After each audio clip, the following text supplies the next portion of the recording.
Hello everyone, I'm Dawn. Welcome to my channel. Thank you for visiting with me today. So in this video, we are going to look at some clips, several clips from a live stream that Grizzly True Crime did on her channel. I highly recommend Grizzly True Crime. That is a brilliant channel. She is an amazing content creator. Her true crime work is impeccable. I highly recommend her channel. Now, I'm not going to share the entire live stream because I do want you to go to her channel and give her the view if you are interested in the entire interview. There are just bits of the interview I want to discuss. Now, she did post this interview raw without her commentary, but I wanted to do it this way in case there are things in any kind of commentary she adds in the clips that I want to speak on. There was so much in this. Stop that, Alan, stop it. There was so much in this live stream that I wanted to remark on, but if I would be spending all night long commenting on her video. So I'm going to just take the clips I want to talk about and talk about them here. I can probably watch it again and find 100 other clips I want to comment on, but this is what we're going to work with right now. But please do check out Grizzly True Crime. She works really hard on her channel, and I really enjoy her channel and I highly recommend it. But let's get started with the first clip. I don't like her taking her meds without somebody visually watching her, because I don't want her to accidentally grab the wrong pill. She's comfortable enough to grab the pill while, but I'm like, no, I need to watch you take them. Has there ever been an issue with that in the past, where you took too many or took the wrong thing? Or just like a thought in your mind? No, just a thought in my mind, just me being hypervigilant. I want to physically watch her take her meds and watch her grab two, take them. I don't ever want there to be an accident of she took too many, or my biggest fear is that she would take Adderall by accident, her daytime meds. Got it.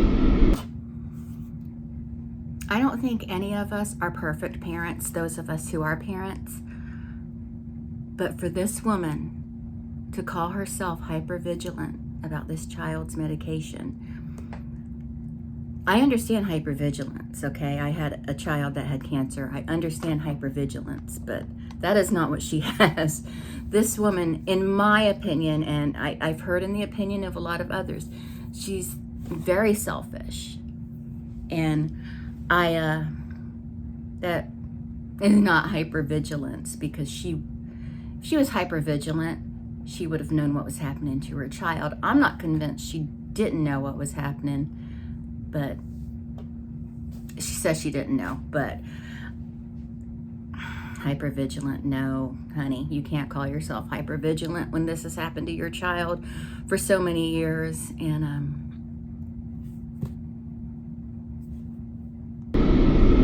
when I went to take my meds, I realized, oh my god, I forgot to take my Saturday night's meds, which is why I felt so weird and so abnormal and not myself Sunday while I was at work. Everyone at work noticed I was acting different and not being myself. Like, I couldn't smile in front of the guests. I felt this wave of depression that I haven't felt in years. It was my bipolar symptoms coming up again that I've been medicating myself for all this time. I realized I forgot to take my meds, and I said, you guys, I need a good night's sleep. I need to take my meds.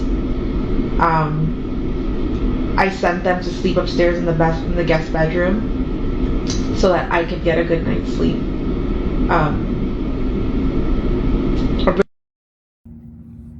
I don't know a single parent out there, particularly with minor children, I don't know a single one that gets a good night's sleep. But also, it's been my experience, and just in talking to my therapist and stuff, that missing one day of your medications is not going to harm you. It's not going to cause really huge problems. I don't know how true that is because I don't know what medication she's on, but generally speaking, she should have had, if she's been taking it as long as she says she has, there should be enough in her system to get her through a skipped dose. That's, according to a doctor I saw, that's part of the goal, is to build that up in your system. So if you do skip a dose, you still got some going. Now, again, I don't know what she's taken, but I think I need a good night's sleep, so go sleep upstairs in a bed with my ex-boyfriend, young daughter, that's not a good enough reason. I can't think of a good enough reason to send your freshly turned 13-year-old daughter to sleep in a bed alone with your ex-boyfriend. I can't think of a good reason for that. I'm just saying. Like, be nice and talk to him. He's a very, he's a nervous dog, yeah. So, I got up to try to help him, and he said, no, go back to sleep. I'm fine, I got this. And I said, are you sure? He said, yeah. So I laid back. Did you see that? I think that, and maybe she didn't catch this because, you know, she was asleep, groggy, allegedly, and whatever, but she says in the interview that he never really walked the dog before, and that was odd, but that's a red flag right there that he's been up to something. Now, she didn't know he was up to something because at that point, she didn't know there was a problem, but... And honestly, that probably wouldn't have raised a flag with me, but when I look back on it, I would think that was a red flag. But at that moment, I probably wouldn't think it was one. So I can't really fault her in that. But I mean, it's not my job to fault her in anything, but I'm just kind of giving my input and my thoughts, and which is what I want all of you to do too, please. And yeah, okay. Sorry, that wasn't very valuable information I shared. No, she'll hang out there. She'll use her computer and hang out there. That's her hangout spot. But she primarily sleeps with me every night in my bed. That's because I know the roommates wake up super early in the morning. They're going to be in the kitchen. They're going to wake her up if she's sleeping out in the living room. So I don't. So your bedroom downstairs, her makeshift. You know, if she didn't tell them, go upstairs and sleep in the bed together while I sleep down here by myself so I can get a good night's sleep. If she didn't do that, Madeline would still be alive, probably. But at the same time, he'd still be doing what he's been doing to her. And I don't know. I don't know what to think. I don't know if he was planning on doing this to her, or if it was a spur of the moment thing, if she said something that set him off, if it was her crush. That crush she had on the boy seems to keep coming up. If he had jealousy in him, I don't know. If he, oh, you're 13 now, you're too old for me, or if he it was just jealous. I don't know. Maybe we'll do a video on various theories. So leave your theories on what you thought might have happened. I mean, I know all of us, I know none of us can know exactly what happened. And it's hard to think about why someone would do this to a little girl, but you know, just something to think about. Because we have to get to the why if we're ever gonna figure out how to stop it. And are we ever gonna be able to stop this type of thing? I don't know. Track and Greyhound. I had my sister making all these runs for me. I didn't leave the house to do any of this. Stefan's still asleep? Yeah. Stefan's still sleeping because he's getting his rest, you know. Part of me, I don't think he's really that bright, but part of me thinks he knew he wasn't going to be able to get away with this. And so he was getting his rest because he knew it was just a matter of time before they figured him out, you know. He's getting his rest, getting his shut-eye, getting his good night's rest. Okay.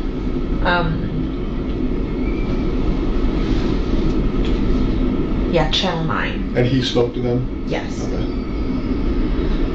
And he ugly cried in front of the camera too, so he was fucking fake sob crying.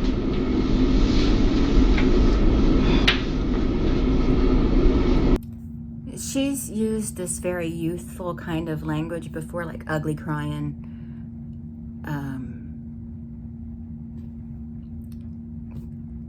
Things like that, like little, not cutesy sayings, but just kind of younger person slang. And maybe I'm wrong. Maybe I'm just so out of touch. But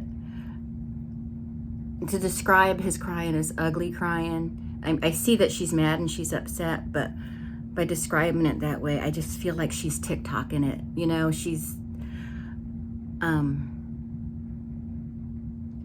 mean, this is a very serious matter. And at this point, I want to point this out in this interview right here. This is done on March 1st.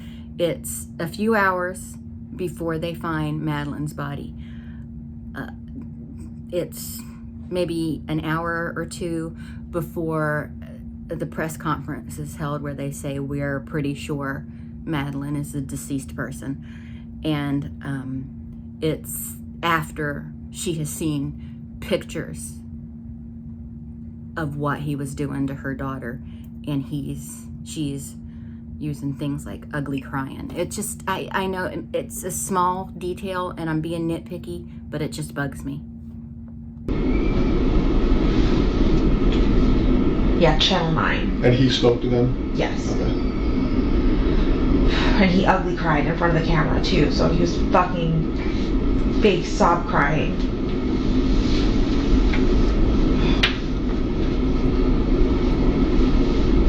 Yeah, I see you guys saying because, sorry, that the comments are flying, but you guys are saying because she might be angry like that because it's so fake and she would know it.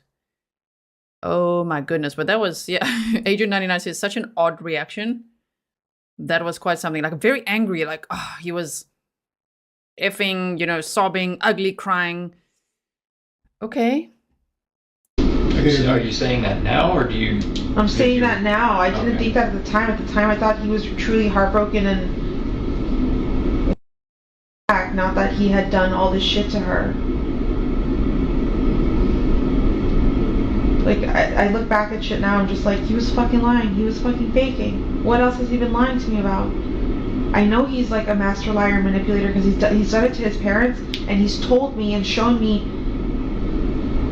the lies he's done to his parents. But I don't know why I never thought, not me. The lies are about money, they're about...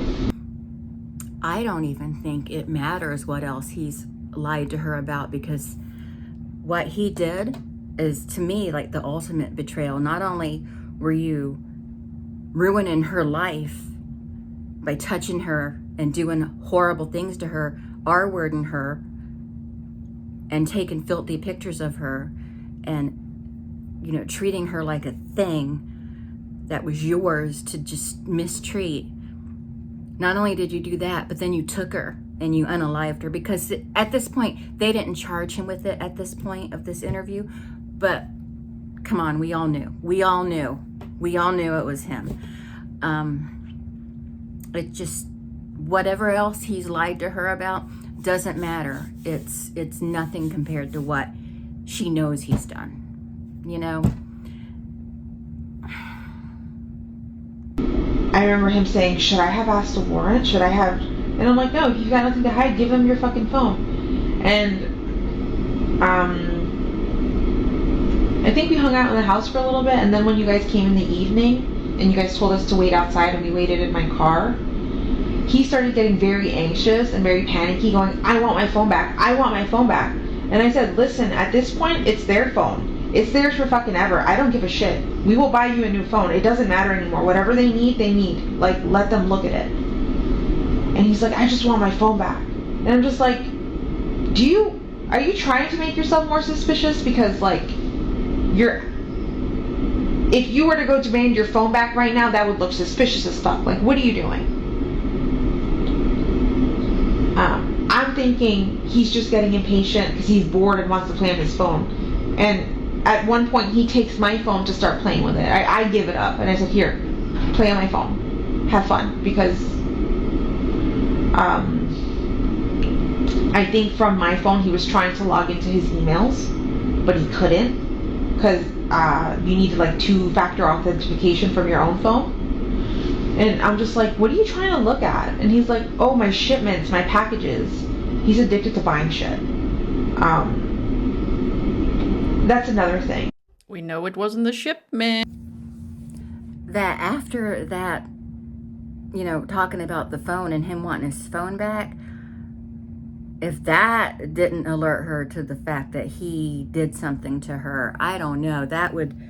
I would be like, I'll be right back. I would get out of the car. I don't know if I would do this. I'm just saying what I think I would do. I would get out of the car, go up to one of the police officers and say, I think he did something to her. I can't tell you why I think that. There are just red flags popping up in my head. I think he did something. He's very upset about his phone for a reason. Maybe that just, it. But see, she has said in the past that her mom taught her to just not trust men. But she seems to wholeheartedly trust the last man that saw her daughter. I don't know. I think almost every parent I know would immediately suspect him. I mean, what do you think? What else? We waited in the car. I think at this point, when I noticed that forensics was locking down the house and you guys said we couldn't come back, I told him to call his dad, because I had a feeling y'all knew something and it was going to come down on him. And I'm just like, they're focusing on the wrong person. They have the wrong person. In my head, I'm convinced you guys are that you had the wrong person. I wanted to think that he was good.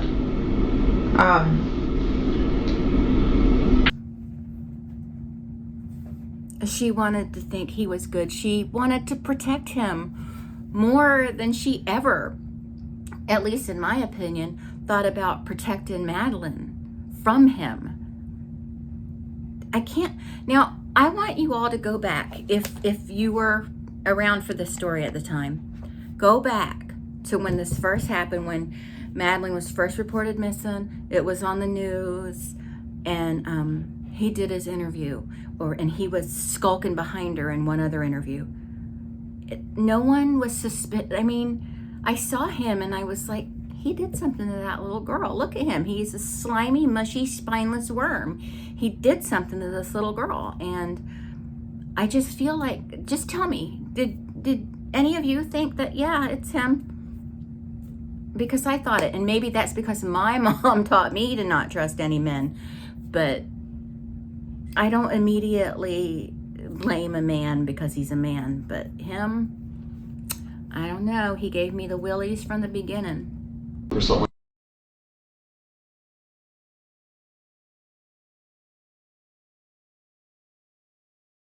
So the living situation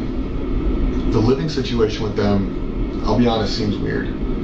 It's weird to me. She's got a bedroom downstairs. What's kind of the mindset or the thought process, the communication you've had with Stefan about, you know, she's not going to sleep in her bed, but you guys are going to go sleep in the guest bedroom? So, originally, the plan was that all three of us were going to sleep in my bed together. And I'm not just saying Sunday, I mean like...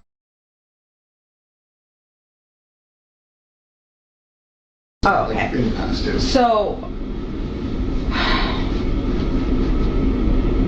I had a rule. She wasn't allowed to sleep in his bedroom at all. Like, no sleepovers, no nothing. For a very long time. For years.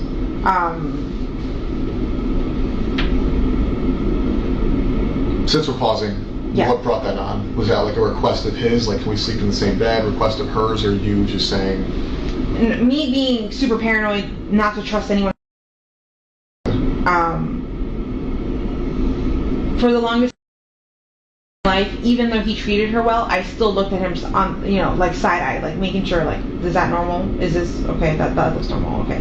I wanted to make sure that nothing was happening and that I was missing something, but I was. But how was she still side-eyeing him and making sure nothing was happening when she sends her daughter upstairs to go sleep in a bed with him? I don't get it. It feels like gaslighting at that point. Like saying, but I was side-eyeing him. I was like very protective, okay? And yeah, just, when she earlier said, don't trust a man in earlier interviews and all of that. And here saying, I was still side-eyeing him? Side-eyeing, but saying, night, you two go to bed now. What? MCM says, your channel is on fire. Thank you so much for the awesome content. Thank you so much for being here.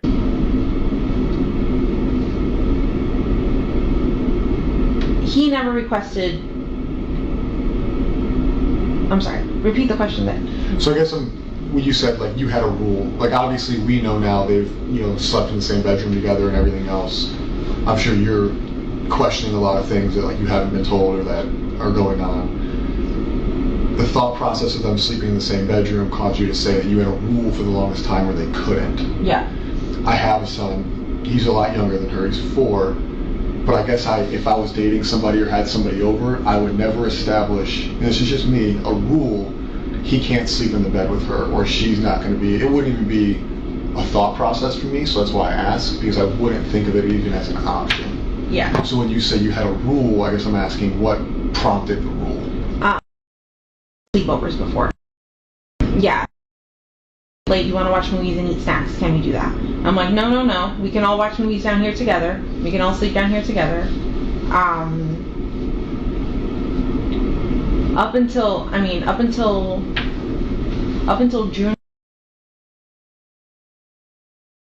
together all the time. So we were always. She would sleep in the middle. I would sleep on this side. He would sleep on the other side. It wasn't until June that he got his own bedroom and I sent him upstairs. That's where the requests for sleepover started. Okay. But it isn't really, you know what I mean? The CSAM evidence showed that the abuse started much, much earlier. So I don't know when that would have taken place. Where was Jenn? Not that Stefan was working. Maybe she was at work for all we know. But she's like, that's when the sleepover request started, because I remember her saying, that, but they would beg. They would beg to go upstairs and watch movies. And I don't want to watch movies late, so I just sent them upstairs. Now she's saying it's from June the year before. Oh my goodness. And I kept telling her, no. I'm not comfortable with that. But eventually at some point, like, we really want to watch, I forgot what movie it was. They really wanted to watch something and I was really tired. And I said, okay, fine. Go ahead, but this can't happen often.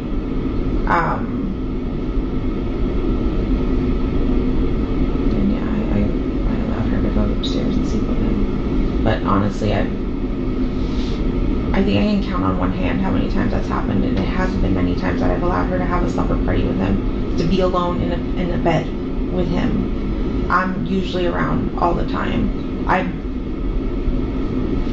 Up until 2 weeks ago, I was pretty much at home all the time living on disability. If I wasn't at home, just, I was substitute teaching, but I was substitute teaching primarily at her school or at the school close by, but I'd make sure I'd get out around the same time and I'd get out in time to pick her up and take her. So she was with me pretty much all the time if she wasn't at school. So yeah, after... When he's not there, where does she sleep? With me. She never sleeps in her room? No, always with me. Quickly, do you know, and you may hate the question, but do you have any idea? We currently have upwards, probably 200 people working on finding. Right, the Orange County Sheriff's Office is involved, the Kissimmee Police Department's involved, St. Cloud Police Department, Osceola County Sheriff's Office, Florida Department of Law Enforcement, FBI. Yes, under suspicious circumstances. So anybody who is somebody is involved. Yeah. So regardless of the circumstances, those people don't get to go home. Those people don't get to go back to their families. Those people don't get to live their lives and go back to their primary jobs. Of course. I know the sheriff has probably expressed to you that's his number one priority. I'm sure the Kissimmee Police Department's expressed that to you, our detectives. This isn't something that's going to stop or go away. Yeah. I'm sorry that clip was so long, and the reason the sound keeps going out like that, for those who don't know but are curious, it's redacted by the clerk of the courts before they send it, before they respond to a FOIA request. That's why the sound keeps going out, because they're redacting some information. But you know, she talks about being paranoid and worried about her sleeping in the bed with Stefan, but you know, it seems like she was more worried about her good night's sleep. You know,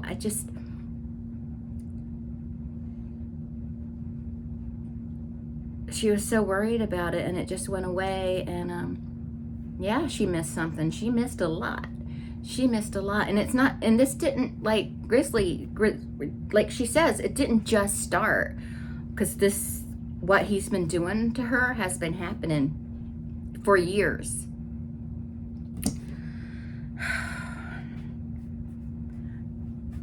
I know that they met when they were working at some home building company and stuff, and I wonder if he was putting his feelers out for single women with children, with daughters. You know, I really wonder.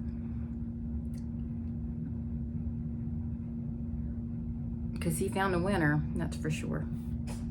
Like, wait, I didn't see her. I assumed that I saw her. I assumed that I heard her, but I didn't. In reality, I didn't see her.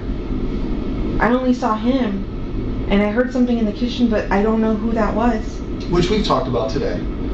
But I guess there's other concerns. Right?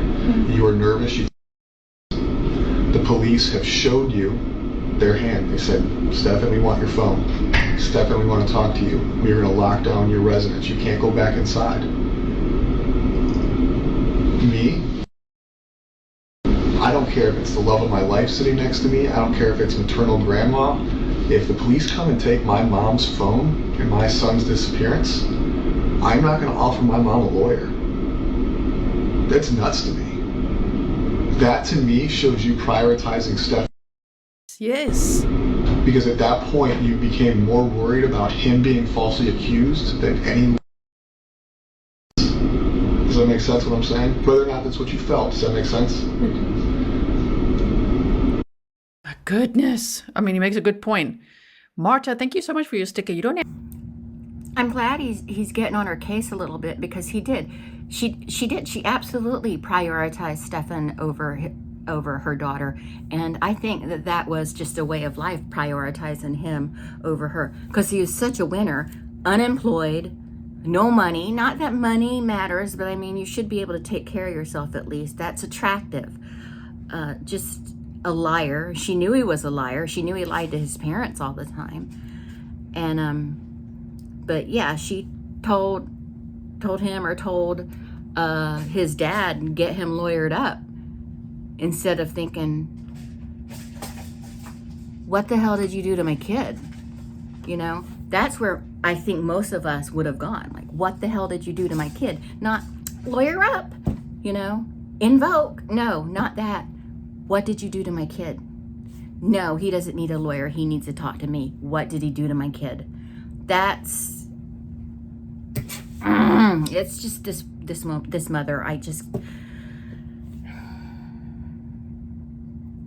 have tried to give her so much grace. I've tried to be so nice to her, but we're learning a lot in this interview. We really are. Does that make sense what I'm saying? Whether or not that's what you felt, does that make sense? People having lawyers is their constitutional right. That is a thing that everybody is afforded. But for somebody who's going through what you are going through, to offer him a lawyer leads me to believe that there may have been a conversation, there may have been knowledge, or there may have been some inclination that you had, whether it be his involvement, her location, or something to where in your mind there's guilt. I promise you, like, Because you offering him a lawyer is very weird. I know. I know. That was still... Yeah, her telling him to get a lawyer is very weird. It is very weird because it's highly inappropriate. She showed more care for Stefan than it seems she ever did for Madeline. That's just my opinion. And earlier, I didn't get this clip, but she was upset because the interview was on March 1st. Her birthday was on March 2nd. And she started crying and it was like, worst birthday ever. Like, what about your daughter? She just turned 13. And she was unalived after years of sexual torment. She was unalived hours after her birthday party. But yes, Mama, you're having the worst birthday ever. Get it. I know. That was still me under the assumption that, I think at one point you guys interviewed me, and when you guys showed me the picture of her, I believed the sexual stuff, but I didn't want to believe that he had done anything evil to her. I'm like, no, what if he did this stuff? Fine, but what if she's still missing out there? What if somebody took her? I still wanted to believe I believed him. I believed his whole story. So I was just like, I kept repeating that part. I'm just like, what if she did get dropped off? What if she got abducted? What if she's missing? But that was me assuming that you guys had the wrong guy. I wanted to think he was a good guy still, but clearly he's not. After everything you guys have told me and have shown me, I know he's the worst person on this face of the earth. You know that right now. We know he's a piece of shit now. You know? But you didn't know that then. I didn't. Then you offered a guy who the police suspected of kidnapping, abducting, assisting the disappearance. Offered him a lawyer. And then we don't have to roundtable that. You went back to what you just said is the sex stuff is fine. It's not fine. Hold on. I know every relationship is different, and I know everybody's family is different. I won't ask, but going back on, has he expressed interest in, I'll use the word weird, I'm not going to shame anybody for what they like, different sexual pleasures, different sexual experiences, different kinks that involve things you weren't comfortable with? The only thing he's ever expressed to me was like anal. Okay. Wow, we're going to have to go back a second there because that's the point at which we all... Yes, you heard that correctly. She said basically the sex stuff was fine. Now, I know that may not be what she meant, but that's the words that came out of her mouth. And she was saying she still wanted to believe he was good. After they showed pictures to her. After they showed pictures of what he was doing to her daughter. And we don't know how old she was in the pictures, because in the documents I got with the photographs and the documents, there was, he was doing things to her. I'm trying to keep it very clean. He was doing, I'm not trying to make a joke of it, but he was doing backdoor stuff to her when she was 9-10 years old. But apparently that's fine with Mom. That's fine. She still doesn't believe he killed her. Just... Documented forever. This has been an ongoing thing. And at her age, I think she probably thought they were in a relationship. She probably thought they were in love because he her male attention, right? She just started liking boys, right? She just got a crush. Up until then, her crush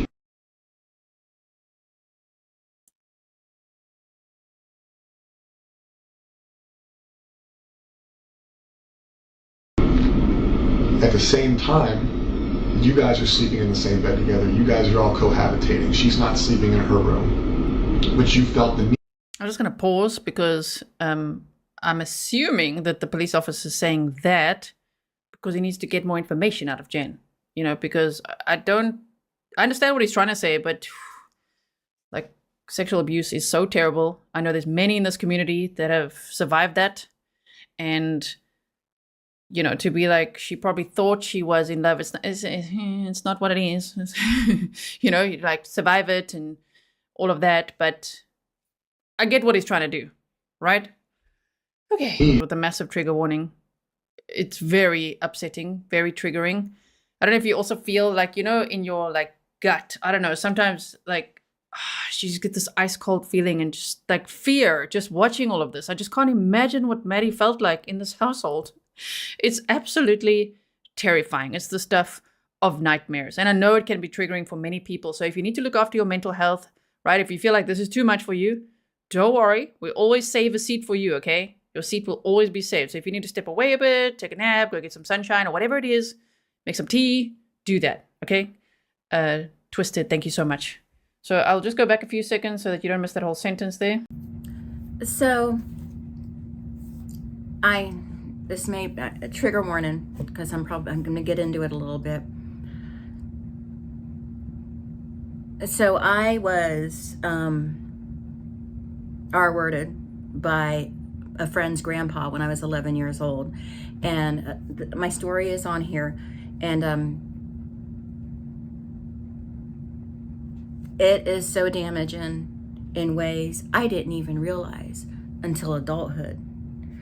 And I was lucky in that I didn't really remember it. And I was lucky to have, because a lot of girls, or children, not just girls, who are R-worded, they turn to drugs, prostitution, terrible things. They turn to, you know, the drugs and the prostitution to pay for the drugs, and then they're victimized their entire short life usually. And I was lucky that that didn't happen to me. But there are other things victims do. It's not, they don't just do that. Some of them may turn to alcohol, some of them may turn to food, some of them may turn to any kind of you know, sex addiction, or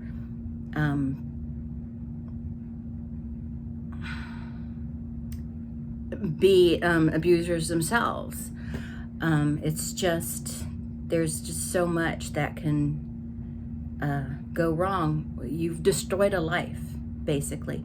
Now, I know there are a lot of survivors. I consider myself a survivor of it. But for every survivor, there are people who couldn't cope with it, who couldn't deal with it. You've ruined a life when you do this. And that's what he did. He ruined a life, and who knows how many before her, you know? I mean, he's in his 30s. He wasn't just now getting his toes wet, you know? He's disgusting. Anybody who does this is disgusting. It's so, well, what I was saying was, so, you know, in the state of Florida, and I understand why individuals may be opposed to it. I understand that. Because people think, you know, a lot of people have the belief that people who do this to children should get the death penalty. And Governor DeSantis signed that in, you know, legislation last October that would make it a, you know, a capital crime that was punishable by the death penalty. But a lovely viewer brought up in my comments once that will just make offenders kill their victims, so more children will be killed. You know, because it's not, and he has a good point, because it's not going to stop them. No law is going to stop them from doing it. It's just going to make them get sneakier. And by sneaky, it means killing the kids and hiding their bodies. So, I don't know. I'm sorry. I'm dealing with a fever right now.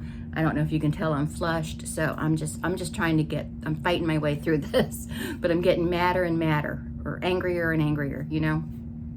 Together, you guys are all cohabitating. She's not sleeping in her room, but you felt the need to establish a rule that they couldn't sleep in the same room. But when you established that rule, For 3 years, she's already been dating him, essentially. Whether that's legal or not. I had no idea.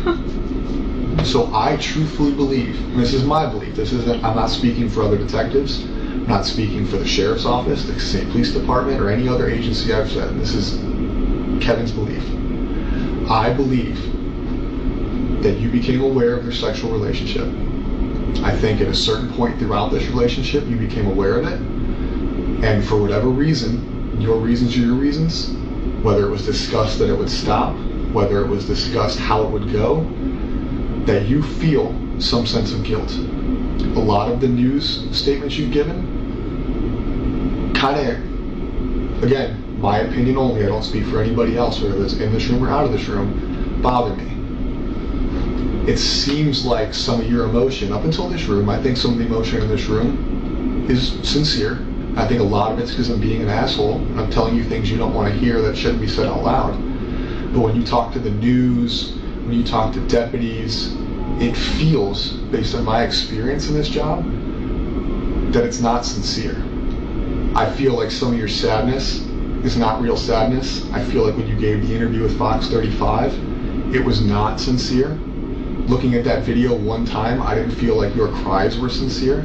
And I'm not saying that because you're a bad person. I feel like sometimes people struggle to show real emotion when they're aware of what the truth is. So it has to be fake. This is your demise for the past, let's say, 5 years, right? But her going missing, her disappearance, if you have knowledge of how it happened, where it happened, an inclination, that emotion's not going to feel sincere because you're already aware of what happened. It almost becomes a lie at that point. If I knew anything, I promise you, I would tell you. Like, I am willing to take a lie detector test, whatever the fuck you want, but I don't know anything. He's never mentioned anything. I've never seen any signs. I tried watching her like a hawk. I thought I was doing a good job, but I wasn't. I was oblivious to everything. 4 years? Minimum. That's just how fast. Yeah, minimum. Oh man, it was interesting where he said it's, seemed like he's speculating that she would feel guilty, and then she shook her head like, you don't feel guilty? And I guess if you look at the whole context of that entire bit that he said there, maybe she's just like, no, shaking her head because she's like, no, I didn't know, which is possible, okay? But at the moment that he said, well, it's as if you have guilt, and then she shook her head. That was interesting, okay? Please also, I wish I had more eyeballs, okay, so I could see everybody's chat, but there's a lot going on in chat, of course, so please leave your comments below afterwards as well. I look forward to reading all your comments. Leave some timestamps there as well, like if you notice something, say at what moment you noticed it, so that I could go back and review it as well, okay? All right. That far back the cloud goes. And I find it hard to believe for me that you were so worried about how many pills she took at night, but not where she slept or what relationship she was. His interest in her. I thought we were all safe. I thought because in that he hadn't shown me anything so far, like everything seems fine. Like he seemed like he treated her like he treats you. In his mind. It's so fucking disgusting. So now he's in jail because of what we found on his phone, not because somebody came forward and reported that he was abused. No, I know. She's not old enough to consent. She's not old enough to have a thought process to even want anything that was happening to her. It's abuse. So he's in jail for that, but something caused what happened, right? We searched murder, because we can call it a murder. She didn't die naturally. She didn't overdose. She didn't have a heart attack. We circled murder on Monday. Something had to cause that. He's been having unrestricted sexual activity for a long time. He's getting what he wants from her, probably from you, and who knows whoever else, right? So it's not like he woke up or went to bed Sunday and he was like, you know what? I'm done with this, but I'm going to kill her. Something happened. People don't just wake up and like, you know what? They leave people, they break up with people, but usually things cause people to snap. Now what, you know what, and I'm in trouble, or I I feel like I'm gonna, or him being out. We can go even worse. She's pregnant. That's what questions last night led me to believe when we started talking about her period. I was told that her and her friend, and granted, I'm male, never had a period, but that somebody found it weird that they were no longer on the same cycle. Could be different because she's a teenage girl. Could be that she missed her period. Have you ever found a pregnancy test at home that wasn't yours? I have 2 underneath the bathroom sink, but I haven't seen if they're still there or not. Okay. But you haven't seen any used ones in the trash? No. Their relationship hasn't changed? No. Okay. So what do you think happened Sunday? Other than him killing her. What do you think made him snap?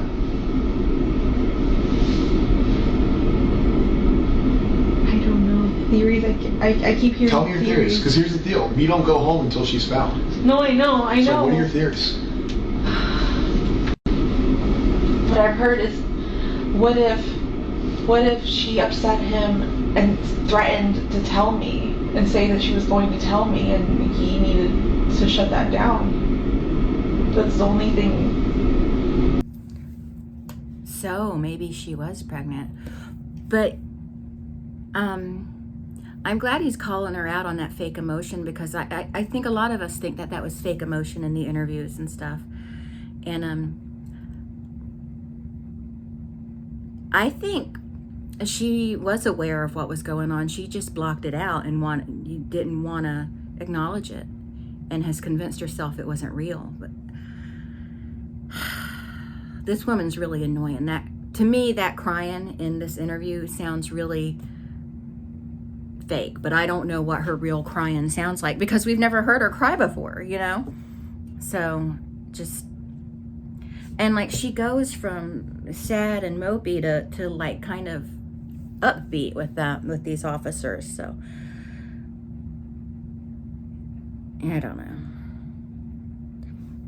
But yeah, towards the end, and again, I'm sorry that clip was so long. I just, wanted y'all to see it. But I do want you to go watch Grizzly's whole video, though, because what I'm showing you is just a fraction of the interview. So shut that down. That's the only thing. What do you think?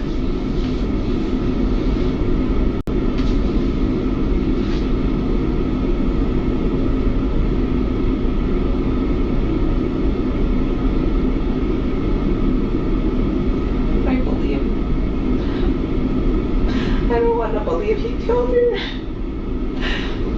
But when you guys are telling me he must have killed her Sunday night and snuck her body out in the morning. I thought, and I think she said this on her channel too. That's very specific. Like, she killed her and snuck her body out in the morning, or he killed her and snuck her body out in the morning. That's very specific. I just wanted to say that. Because that doesn't exist. Okay. At any time during the course of your relationship, has he expressed that he has ever had sex with a child? No. Not a child, but when he told me when he was in high school, he graduated high school like later, like older than 18. Okay. He dated somebody younger than 18. I think she was 15. But I don't know how old he was, 19, 20. But he was an older kid in high school. He graduated late.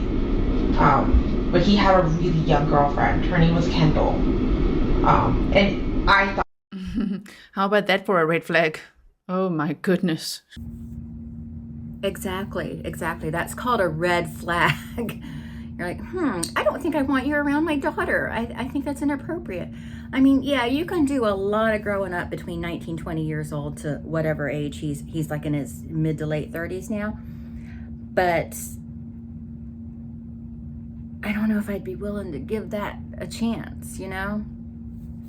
On him and gave it to you guys. I thought that was... Have you talked to Chris about Stefan needing a lawyer? Yeah. When?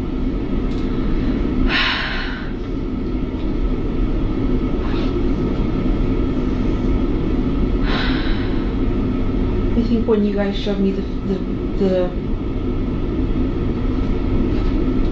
photos. So we showed you photos of Stefan raping. And No. the first thought you had was to ask his father if you should get a lawyer? No. I saw a picture. I didn't see the rape. I didn't know she was getting raped until yesterday. I saw the picture of the oral sex happening. And I knew that was true, right? That's evidence. That's for real. That's fucking happening. But I kept thinking, they're going... I don't know why I can't tell you why my brain kept thinking, no, he didn't kill her. Not that he didn't kill her, but she's still missing. She's still out there. She was taken. Yes, he's done this to her, and that's not okay. But I swore I felt in my body she was still alive. She was still out there. I told Chris to get him a lawyer because I felt like you guys were chasing the wrong person. But you weren't. You're not. We showed you a picture. The picture you saw, she was giving a blowjob to a grown-ass man and you told his dad to get him a lawyer. Missing, right? Now you... What? So she doesn't think him orally sodomizing her is rape. Okay.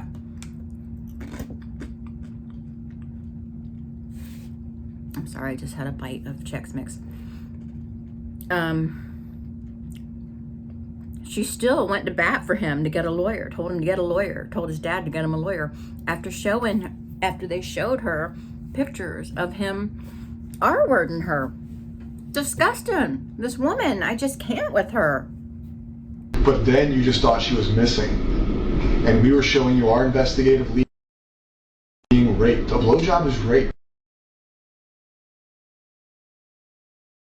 Not consensual. Whether she wants to do it or not, that is not consensual. And you prioritized him again. You prioritized him by offering him or telling his dad to get him a lawyer. Not what the fuck did he do? Not, hey, we need to figure out what happened. No, let's protect Stefan. I was in shock. No, that's not shock. That is your natural instinct to protect Stefan. Yes, tell her. Okay? And if that's naturally how you react, that's fine. But that goes into what I've been telling you this whole conversation is I don't believe a lot of the things you're saying, and I don't believe a lot of the things you say you weren't aware of. And that is because you've now shown me twice that your first reaction, no matter what you were told or shown, missing and we're seizing the cell phone, or we're showing you pictures of her giving him a blowjob, your first reaction is to protect Stefan. So now, murdered by Stefan, you're aware of this, you were shown pictures of this, you were shown pictures of her body in his car with a seatbelt on, right? We have played it out for you. But Now you're in a stage where he's in jail, you know she's passed away, and now you can feel emotion, right? Until that point, when you were shown that she was deceased, your continued first reaction is to protect this guy. You just said, I only saw a picture of him, whatever your verbiage was, I say blowjob, of his penis in her mouth, and your first reaction was, fuck. Oh my, victimized? No. She's being abused? No. It's Stefan needs a lawyer. Yes, tell her. Who the fuck cares if we think he killed her? He's... I don't know why I said that. But that's the problem. You don't know why. So the reaction in your mind is you are continuously protecting this guy. Yes. So why do I sit here and believe that you don't? Because right now you know Stefan killed her. You know Stefan's been raping her. You know without her body, can he be charged with murder? I don't know. Exactly. So you don't know what we can do. Do I think we can charge him with murder? It's not up to me. Should he be charged with murder? Yes. Please. Does your role in her life lead this to happen? I'll be honest. Yes. I know. Since she was a child, since her victimization started, it occurred under your roof and you acted like it didn't exist. And knowing the victimization, knowing how ongoing it is, knowing that you saw a picture of it, not just us telling you, not me and him saying, hey, listen, he's being, I think they had a bad relationship. They showed you a fucking picture of it. And you still protected him. So how am I supposed to not think that the thought process in your mind is until she's found, Stefan can't be charged with murder? Because we both now know that you don't want him to be charged with murder because you want him to have a lawyer. No, I don't. That was the blowjob. That was then. then. He can't be charged with murder. That was then. Everything that you guys have shown me since then and have shown me that he's so we had to show you a picture. Time. Like, damn, she's saying it again. Earlier when she said, she accepted the sex stuff, but then she didn't want to think that he did anything evil to Maddie. Okay? She's actually saying the same type of thing again right here of like, no, that was then. And they're like, hello, we showed you a picture of your ex-boyfriend's penis in your daughter's mouth. Okay, I'm sorry, that's what they're talking about, and we did go through it in the documents before. It's just amazing to hear it that because it was kind of like a one line in the document. Is this what they addressed it, and they were saying, why do you keep protecting Stefan? But here she's like, no, that was then. So again, you're saying the sex stuff it's not such a problem. Like what about the murder though? If that happened, is she still alive? Like, this is unbelievable. Oh my goodness. This detective is amazing. Her dead in the car for you to finally not take his side? Enough? Do you not see where I'm coming from? Like, I'm not trying to be a dick here. No, but it makes absolutely no sense that your name is Stefan. I don't know. Where does your mind go? Stefan. There should have been no doubt in your mind when they showed you that picture of what he was doing to you, that you had any care in the world other than I want that motherfucker to die. Whether you believe in the death penalty or not, he protected him. So now we're talking about her disappearance and where her body is. Why do I believe that you're still not protecting him? Because you say so? Because you can't explain why you protect him. You can't explain what is inside of you that makes you protect Stefan. And you may never be able to explain it. But eventually we're going to have to figure it out because you haven't convinced me that you're still not protecting Stefan. I got all these people out here searching. I haven't seen my own kid in days because I'm looking. Truthfully believe that I can't go home and see my kid is because you're protecting. I can't. You're people sitting in the woods just waiting for me to tell them where to go, but I can't because I think you're in trouble. I don't care about him. I want him to go to jail. I want the worst thing possible to happen to him in jail. I know what happens to predators in jail. Like, I'm ready for that. Like, please.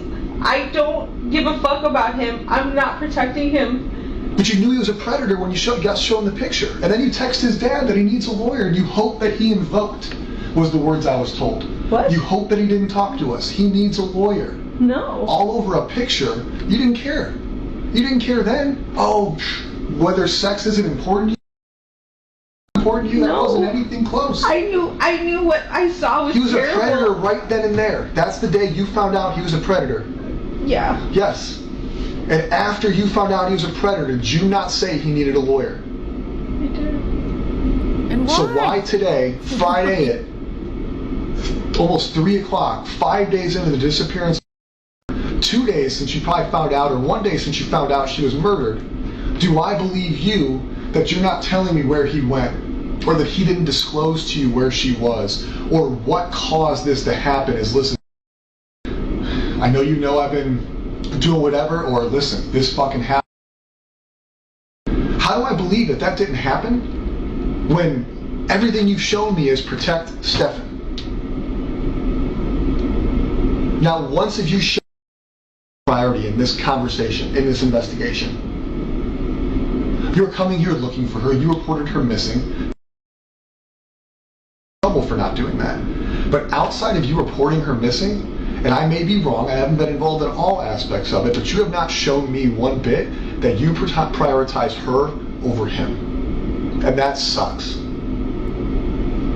Yes, and I think that's what many of us, right, pick up on. That's such a huge, obviously, it's like an understatement to say, like a huge problem, how devastating to prioritize that man-child over her own daughter. You know, this is, wow. Wow, look the way I paused it. She's looking like she's just like taking this all in, like, what? I mean, sometimes here and there, to me, her emotion looks authentic. Sometimes, right? And other times, I'm just like, damn. Then she can just like, okay, back to talking about forms. You know? Oh my goodness. Objection Cake says her mind says to protect Stefan because it's linked to her protection. His guilt is linked to her awareness and guilt. Okay, let me just read that one slowly one more time. Her mind says to protect Stefan because it's linked to her protection. It's almost like she thinks that him putting his penis in Madeline's mouth is not that big of a deal, when it is a huge deal. It's a huge trauma. And maybe little Madeline was groomed and thought they were in a romantic relationship. But, you know, one day, if she lived, that would hit her as that's messed up, you know? And this mom, she's prioritized him so much through this whole thing. At least that's what I've noticed, and that's what this detective has noticed, so. Do you think phone being on the dresser? It was intentional. Her cell records and her cell data from her cell phone show it is not common for her to leave her phone at home. It is common for her to go to school with her. No teenager leaves their phone at home. It's what they're attached to it. She's left her phone home multiple Her times. cell data shows that normally it goes with her, so that's intentional. You know it's intentional because he left his. Oh my word. Her cell data shows that normally her phone goes with her, so... Remember when she said that, oh, Madeline forgets her phone all the time because she has ADHD? But the detective just told Mom, no, the data shows that mostly the phone is with her. So it's not common for her to leave it at home. So I'm glad he called her out on that too. So him leaving early in the morning and driving around aimlessly somewhere. I feel like he stashed the body at that time. When he came back and then left again. Stashed the body. That's how she's talking about her daughter. Stashed the body. So Madeline is just a body now. Mm-hmm. No.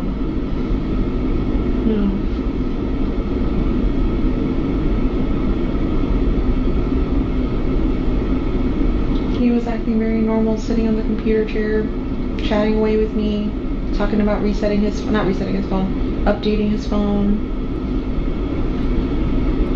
Resetting his phone, not resetting his phone, updating his phone. Did you see how she corrected herself? She's done that before, too.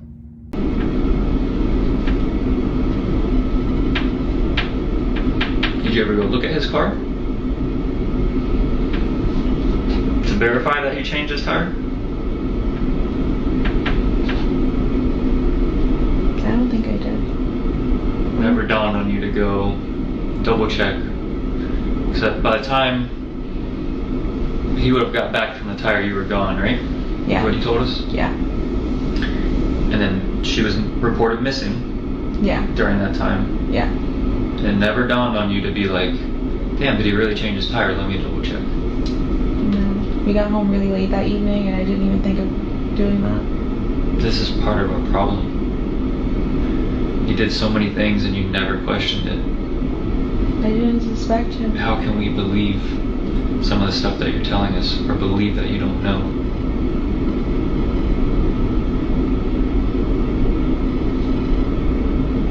I don't know how to say it. I mean, I guess I'm stupid and gullible and very trustworthy, but I didn't think he'd be the type to do anything like this. I didn't doubt. But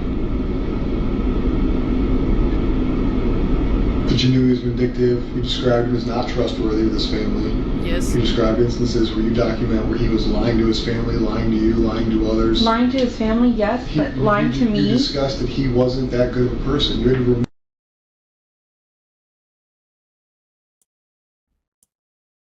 Exactly. This is a bit redacted now here. But Yeah, she knew he wasn't person you could trust, but then she trusted him with the most precious thing she had in her life. I don't know. Her priorities, man. Called him and told him to come to the office. I asked him, like, you dropped her off at school, right? Because she never made it. And he said, yeah. And I was like, she never made it. Where did you drop her off? You guys sat in your car Tuesday night when I was out there. I was out there at least 4 hours. Just you two in that car. Yeah. You can't tell me you guys did not have any conversations about this. There's no way. A reasonable person would have been questioning him. You were the last person with her. What the hell happened this morning? You never did that in that car. No, I didn't.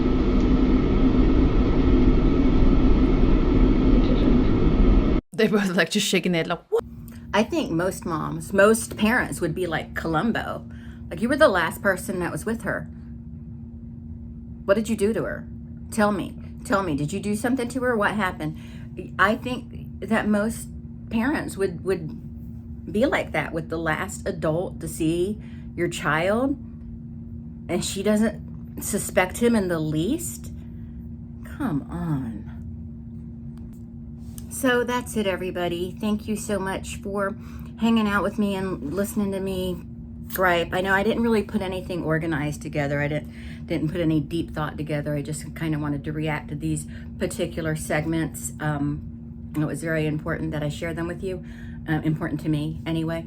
And I'm going to take some Tylenol and take a lukewarm bath and drink something cold and try to do something about this fever, because I can't miss work tomorrow because I'm missing work next week to go to Disney World again. But let me know all your thoughts in the comments and your theories, or if you want to email me your theories, maybe we can all do a video together and just talk about the different things we're thinking on this. I don't know. We'll think of something. But I'm gonna go. Thank you so much for watching, and I'll talk to everyone later. Bye.